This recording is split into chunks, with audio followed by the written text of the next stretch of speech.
Hey, what up, guys? Coming to you with another top 10 right now, mid-year top 10. This one we're going to break down 154-pound super welterweight division or junior middleweight division, whatever you choose to call it. This is a really good division right now, guys. A lot of good fighters in it and a lot of good matchups to be made. We got some rematches coming up soon, so you know, towards the end of the year, so we'll get right into it. Let's look at the outs. We got two guys that have dropped out of the top 10 from the end of March. The first up is Liam Smith, the former WBO champion. He was actually number 9 coming in to April, and he's dropped out. No fault of his own. I mean, Liam Smith is doing fine. There's just other guys that deserved it or have done more. He beat Sam Agenton, stopped him back at the end of March.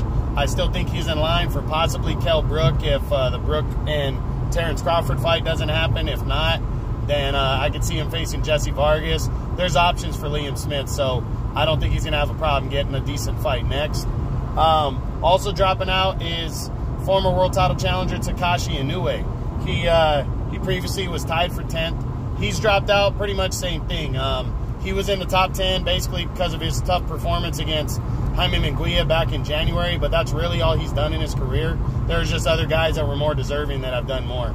So that's why he's dropped out. Hopefully we'll see him back and doing bigger things, you know, and getting back into the mix of things sometime in the near future. But we'll see what happens. Whoa.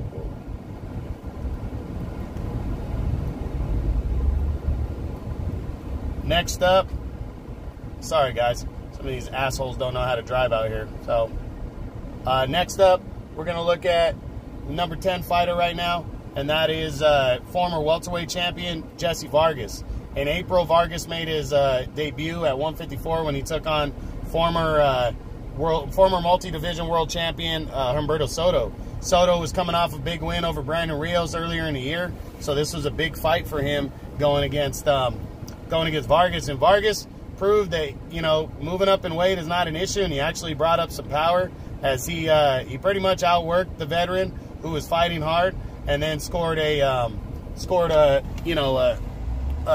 6th round knockout over Soto, and Soto retired after the fight. So no shame in that. Good performance. Vargas is saying that he wants Jaime Munguia in his next fight. He wants a world title shot against Munguia next. We're going to see how that works out. But I hope he gets it, or I hope he gets something big or decent. Even Liam Smith would be a good fight, a good way to move his way up and get into a world title shot. So we'll see what goes down there. Next at number 9, dropping 2 spots for number 7 is former welterweight champion Kell Brook. Brook is currently number 1 by the WBO right now, but he hasn't really done much, you know, in his last, for a while now. He's been very inactive over the last couple years. Right now, though, he's being talked as the top contender to move to face Terrence Crawford. He would have to move back down to welterweight to do that. He said if it's a big fight, he has no problem moving back down to welterweight. So we'll see. We'll see what he does.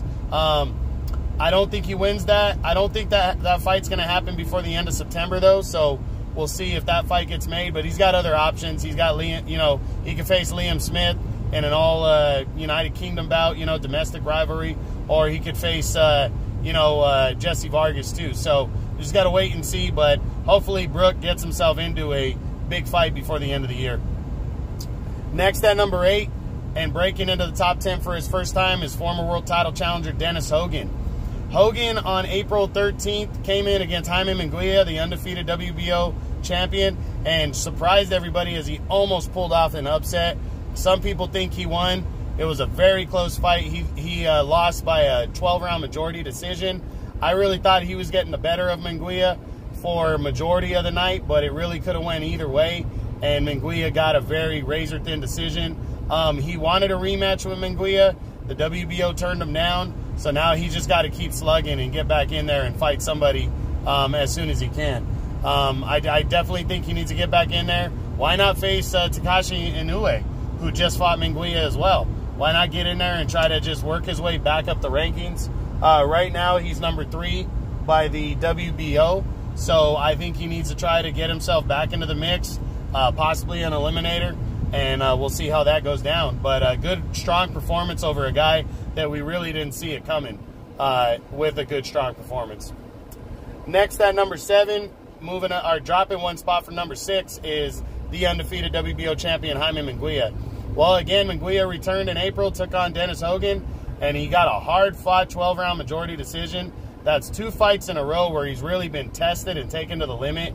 I think it's a matter of power and zapping his energy, because he's a big junior middleweight, 154-pounder. And again, I just think it's a lack of power and having to drain himself, for this weight. I really think Munguia needs to think about moving up to the middleweight limit. There are still a couple fights out there for him at 154. I think a Jesse Vargas fight would make a lot of sense. He was talking about coming back in July. That's been pushed back.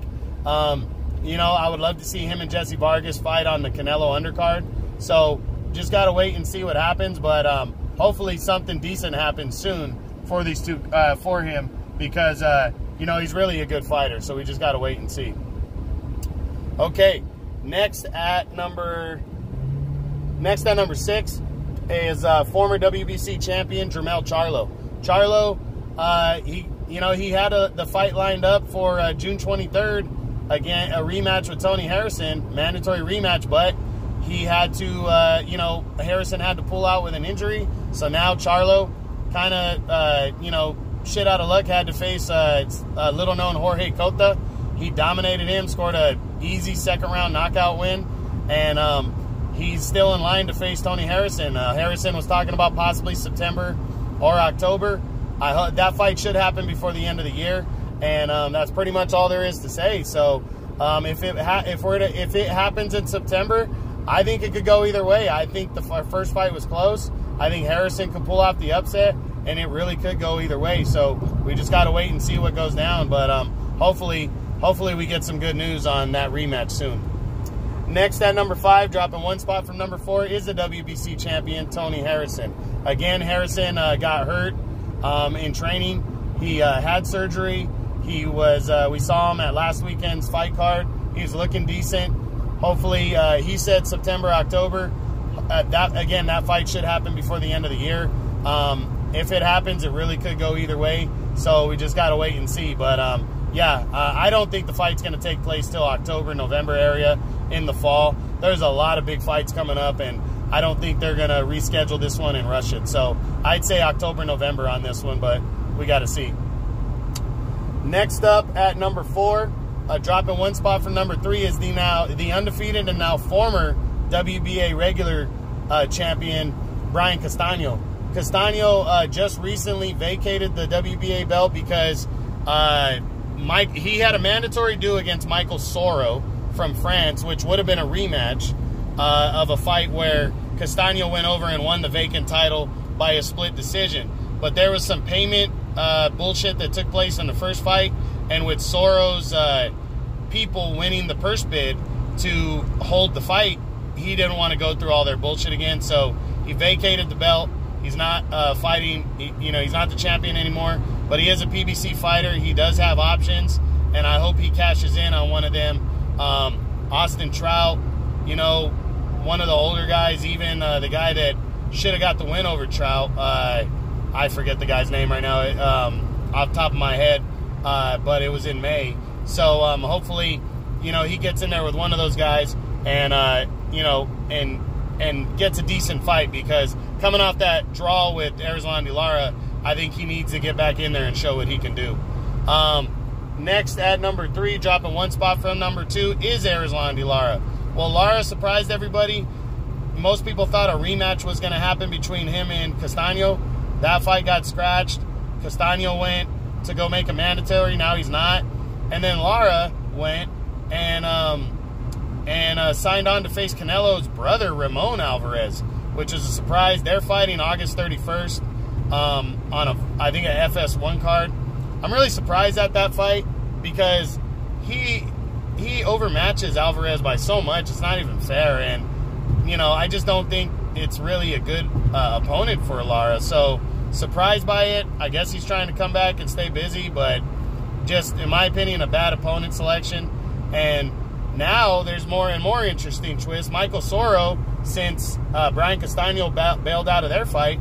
Michael Soro and Erislandy Lara has been ordered by the WBA. So will he shake this? Will he fight Soro on August 31st instead? A lot needs to go on and happen. We'll see. I'd rather see that and see him fight for even a piece of a world title than face Ramon Alvarez, but we just got to wait and see. If he fights Alvarez, he's going to dominate him, stop him in the middle of the later rounds, or a lopsided unanimous decision. Next at number 2, dropping 1 spot from number 1, is the now former unified champion, Jarrett Hurd. Hurd got shocked in May when he defended his title in his hometown of Washington, D.C. against Julian J-Rock Williams, and J-Rock fought a picture-perfect fight. He outlanded Hurd early in the fight, put him down, and just beat him to the punch pretty much the entire night. He got a hard-fought but convincing decision. Hurd, tough loss. I do believe he was overlooking him. He says he has an immediate rematch clause in a contract. There's been a little speculation about whether that's true or not. There is a rematch clause, but the two sides have kind of had words about whether it's an immediate one or not. I think the fight's going to happen before the end of the year, the rematch. I really hope it does. It should be a good one. Tough break for Hurd, but I do believe he's going to get his belts back before the end of the year. But hopefully that fight gets signed by the next, top 10. And then finally, number 1, he previously was tied for 10, so he moves up 9 spots. That is Julian J-Rock Williams, the newly crowned and unified IBF WBA super welterweight champion. Great win, great performance. Nobody saw him beating Jarrett Hurd, and this is why they get in the ring, guys. This is why they fight, because you can predict all you want who's going to win on any given night. Anything can happen, and Julian Williams came in full head of steam, was not going to be disappointed, was not going to be turned away, and he dominated the fight, dominated the action in Hurd's hometown of Washington, D.C., and took the unified title. Congrats on that win, big-time win. An immediate rematch is probably going to happen before the end of the year. If not, he should face a decent opponent before the end of the year. I could see him and Castano getting in there. But Julian J-Rock Williams, much props to him. He really showed how good he really is. And that's it, guys, for the 154-pounders. Again, you're going to see some good fights, some good rematches, and hopefully they happen soon. So that's it, guys. Have a good one. True Boxing, you've been hit with the truth.